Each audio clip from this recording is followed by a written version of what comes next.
not been removed from this cart in like well over a year.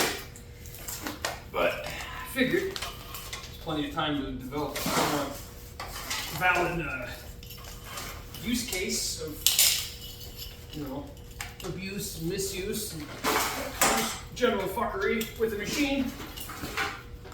Give you a pretty valid review, I think. So here you go. All right, so see this here is the oil pan for 5.3 liter Vortec. That has nothing to do with what we're talking about. Right behind it is the Amico cut-50 plasma cutter from Amazon. So the things the machine comes with are pretty basic. This is still the original whip that I got with it. It's just a plasma gun, and then it's got the air hookup and the power, and it's got this little rubbery sort of protector bit that's gotten torn up over the years. I've used patching with electrical tape. You can buy these little leather ones that actually Velcro over top of the whole thing to keep your leads protected. That way they don't burn out, because this thing throws a lot of spark. It's this guy, ground clamp. Now, it was actually pretty high quality. This is still the original ground clamp, and I've been using this thing probably about 2 years, I think. Yeah, I think I got this thing 2 years ago, so. The ground clamp's great. It had this little copper band going from one to the other, but that ripped off. I could probably re-clamp that, because these are little feet that I can clamp to, but I don't really see the need to go that route on this thing. I'm gonna take this thing out right now. So yeah, ground clamp's pretty good. It's just 1 gauge, I think. And it's just got the standard twist lock welding connector. So if you have other welding machines, this ground clamp will work for them. Not really a huge deal, but it's nice. Now it did come with an adapter to go from 240 to 110, but that adapter is currently in my truck because I only ever use that when I'm on mobile jobs. Other than that, I'll just hook it up to 240. Honestly, sometimes I'll just run 240 off the generator on this anyways. So, but it does come with the ability to run on 110 as well. This is the cord it comes with. I mean, nothing special here. It's just a cord. But yeah.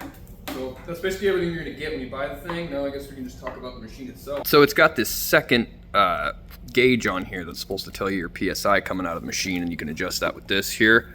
And then here's your amperage knob right here. Pretty simple setup here. There's only really 2 adjustments. That broke at some point. I don't know when, to be perfectly honest with you, but it tells you right here the range of PSI for the different voltages too. It's got a couple of little like helpful settings, but for the most part, you just crank it to whatever setting you think is gonna cut. If it doesn't cut, crank it up higher. The trigger's pretty standard to a lot of MIG welders, I think. It's just, this one's just 2-prong, and then it screws in. It's got the air fitting, and then your side for the ground, and that's really it for the front of the machine. You got the vent. Now, one thing I don't like about this machine is that the on-off switch is in the back. That's pretty lame. Air hose attachments in the back too. It did come with the inlet, or it did not come with the inlet, so you will have to add one of those unless they've changed that recently. I got a little drain because, like I said, there is a little regulator inside of here that just dumps water every so, I mean, really never. The thing's pretty small. It doesn't weigh a whole lot. I mean, weighs a good bit. I'd say it's probably about as heavy as a welder. I mean, a plasma cutter is essentially just a stick welder with air running through it, so it's nothing special as far as the machine goes. There's no fancy settings. This one does not have a pilot arc, but I do believe that they have a pilot arc option now. Now, as far as what I do and what I've probably put this machine through, it's not really super intense workload that I'm demanding from it. I mean, I do a lot of trailer repair, a lot of small fabrication jobs, artsy stuff, which I don't really use this for any art, but yeah, so I'll use it to cut out different plates and cut pieces to make brackets. Sometimes I'll make little signs with it. I have one video out here of me making a sign with the plasma cutter, but yeah, it gets quite a bit of use. I mean, I do make money with the machine. It's made its money back 10 times over what it paid for it. This one was actually a Christmas present, but yeah, I've cut everything from thick plates, thin plates, sheet metal. I cut a lot of sheet metal with it, and I can just kind of run some videos of me using it. But yeah, one complaint I do have about it is the consumables do seem to burn up quicker than, like, I've used hypotherm machines before, and those consumables like last a lot longer than these ones do. They're really cheap, but they're also really cheap. You can buy a lot of them for not all that much money. You can upgrade the plasma gun. I think Amico offers a nicer one. If I can find it, I'll link that up on the video somewhere. Maybe just plaster it over my face. But yeah, I mean, this trigger is just now starting to act a little funny. And you can see this gun's been through it and it still runs. I mean, it still does just enough to make me the money that I need it to make. So I can't complain about that. And for what was spent on it, this is more than I would have expected. And like I said, that trigger sticks a little bit.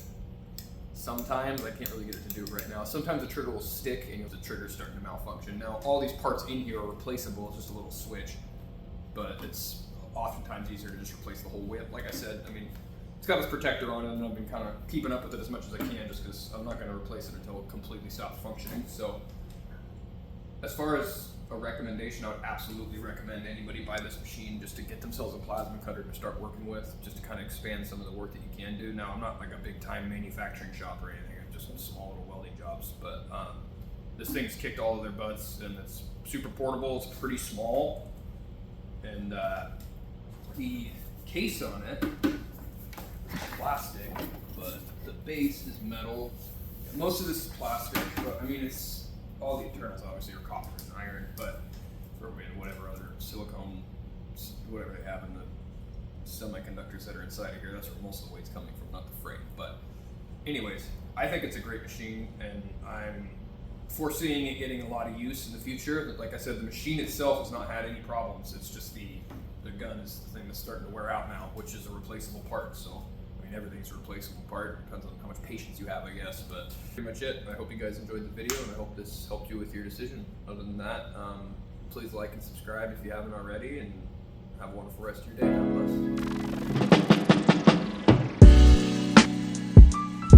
bless.